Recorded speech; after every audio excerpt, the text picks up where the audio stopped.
আজকের ভিডিওতে আমি আপনাদেরকে দেখাবো তিনতলা ফাউন্ডেশন বিল্ডিংয়ের কাজ কতটুকু কমপ্লিট হলো আর কি। সো হ্যালো এভরিওয়ান, আসসালামু আলাইকুম। কি অবস্থা আপনাদের সবার? আশা করি আপনারা সবাই ভালো আছেন। আমিও আল্লাহর রহমতে অনেক ভালো আছি। তো এই বিল্ডিংটা হচ্ছে আমার ফুফাতো ভাইরা করতেছে আর কি। তো আমি আপনাদেরকে কিছুদিন পরে পরে হচ্ছে আপডেট দিয়ে থাকি আর কি।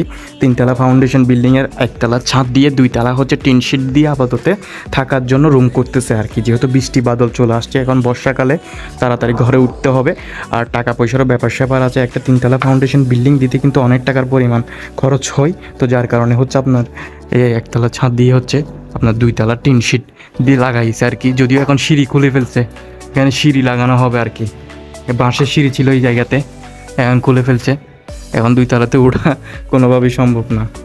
আজকের কাজ করছে হচ্ছে আপনার এখানে ভীম দিছে আর কি। এই যে ভীমেগুলো জানালার উপরে যে ভীম থাকে, ওই ভীমগুলো হচ্ছে আজকে কাজ করছে আর কি। এখানে ভীম দিয়েছে। দেখেন এখানে একটা রুম, সুন্দর একটা রুম, আর এই পাশে হচ্ছে কিচেন। দেখেন এই পাশে এটা হচ্ছে কিচেন, এটা হচ্ছে কিচেন, আর এটা হচ্ছে ওয়াশরুম। ওয়াশরুমের উপর দেখেন ছাদ দিছে আর কি। ওয়াশরুমের উপরে, এখানে ওয়াশরুমের উপরে ছাদ আছে, বুঝছেন? এখানে ওয়াশরুমের দরজা হবে, এখানে একটা দরজা হবে এই পাশে, আর এক্সট্রা পাকঘর আর কি। টিনের চাল দিয়ে পাকঘর করবে, মানে মাটির চুলা তৈরি করার জন্য আর কি, মাটির চুলায় রান্না করার জন্য। তো এটা হচ্ছে ওয়াশরুম, এই দরজা দিয়ে আসবে, পিছনের দরজা দিয়ে এসে এখানে ওয়াশরুম। এই পাশে হচ্ছে কিচেন, গ্যাসের সিলিন্ডার জ্বালানোর জন্য, আর ওখানে যাবতীয় জিনিসপত্র রাখার জন্য আর কি। আর এই পাশে আসলে এখানে একটা সুন্দর রুম পাবে, এই জায়গাতে সুন্দর একটা রুম পাওয়া যাবে। আর এখানে হচ্ছে সিঁড়ি, এই পাশ থেকে সিঁড়ি দিয়ে আপনার উপরে উঠা হবে আর কি। এই জায়গাতে উপরে উঠা হবে, মানে দুই তালাতে যাওয়ার জন্য। তা আসলে ওরা এই জায়গাটা, যে জায়গাটা রাখছে, এই স্পেসটা খুবই কম রাখছে। স্পেসটা হয়তো দুই তালাতে আপনার এই পাশে আস্তর করে ফেলছে, আরও কিছু আস্তর বাকি আছে। তো সিঁড়ি এই জায়গাতে আস্তর করার পরে হয়তো বা সিঁড়িটা লাগানো হবে আর কি। না হলে সিঁড়ি এখানে ইনস্টল করে ফেললে পরে আস্তর করতে কষ্ট হয়ে যাবে। তো আজকে হচ্ছে এখানে ভীম দিছে আর কি। এটা হচ্ছে মেন ডোর আর কি, আপনার সামনের যে ডোর, মেন ডোর, এটাই হচ্ছে সামনের মেন ডোর। তারপর এখানে হচ্ছে আপনার টাঙ্কির আর কি, ওয়াশরুমের টাঙ্কি যেটা করা হয়েছে সেটার এখানে মুখ থাকবে আর কি। যদিও এটা পরে একটা কোনো একটা করে দিবে, পরবর্তী আপডেট আপনাদেরকে দেখাবো আর কি। সামনে একটা জানালা আছে। আচ্ছা, আপনাকে যে কথাটা বলতে চাচ্ছি আর কি, ওরা দুইতলা ওঠার জন্য যে সিঁড়ির মুখ দিয়েছে আর কি, যে গ্যাপটা দিয়েছে, ওইটা আর একটু বড় দেওয়ার দরকার ছিল, খুবই ছোট দিয়ে ফেলছে। তো আমি জানি না পরবর্তীতে এখানে ফ্রিজ, আলমারি, তারপর ওয়ার্ড্রপ, শোকেস এগুলো কীভাবে তুলবে আমি নিজেও জানি না। তো দেখা যাক, কষ্ট হবে তুলতে, এই গ্যাপে আসলে তুলতে খুবই কষ্ট হবে। ফ্রিজ ট্রিজ ওগুলো তুলতে খুবই কষ্ট হয়ে যাবে, যেহেতু তিনতলা ফাউন্ডেশন। তাহলে পরবর্তী দুই তলাতে যখন ছাদ দিবে, তখন দুই তলার পর তিন তলাতে যখন মালামাল তুলবে, তখন তুলতে অনেক কষ্ট হয়ে যাবে। এই গ্যাপটা হয়তো আরও কাটতে হবে। এখানে পিলার আছে, পিলার পর্যন্ত আরও গ্যাপটা কেটে আর একটু বড় করলে খুবই ভালো হতো আর কি। যাই হোক, পরবর্তী সেটা দেখা যাবে। এখন আপাতত এই আর কি। তো ওরা এটা একটা ভুল করছে, মেন ডোর হচ্ছে এটা। মেন ডোরটা কি ছোটো লাগতেছে? আপনারা একটু বলবেন মেন ডোরটা কতটুকু লাগতেছে। এটা ছোটো ছোটো লাগতেছে না? আর একটু বড় দেওয়ার দরকার ছিল ওই পিলার পর্যন্ত।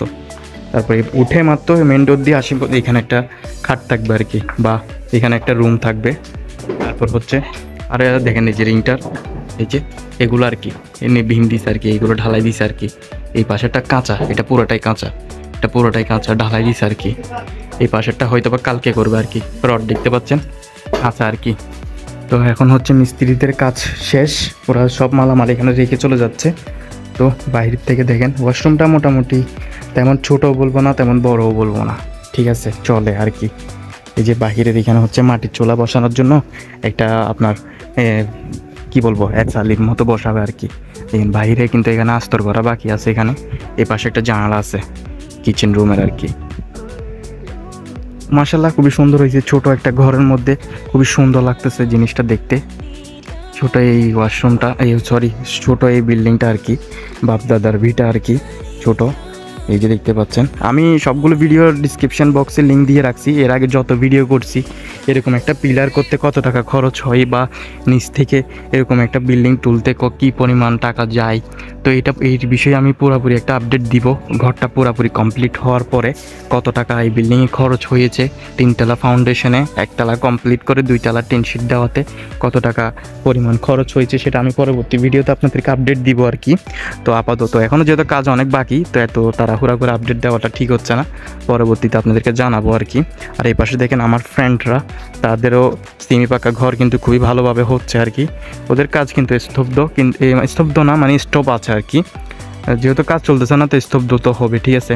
আর এটা কিন্তু হুরুস্তুলে কাজ হচ্ছে, দেখেন খুবই সুন্দর করে দেখেন, এখানে বাহির থেকে সুন্দর লাগতেছে, আস্তর করলে আরও সুন্দর লাগবে দেখতে জিনিসটা, এই আর কি। তো আজকের ভিডিও এখানে শেষ করতেছি, দেখা হচ্ছে পরবর্তী কোনো ভিডিওতে। ততক্ষণ আপনারা সবাই ভালো থাকবেন, সুস্থ থাকবেন, আর নাই চৌধুরীর পাশে থাকবেন, অ্যান্ড আল্লাহ হাফেজ।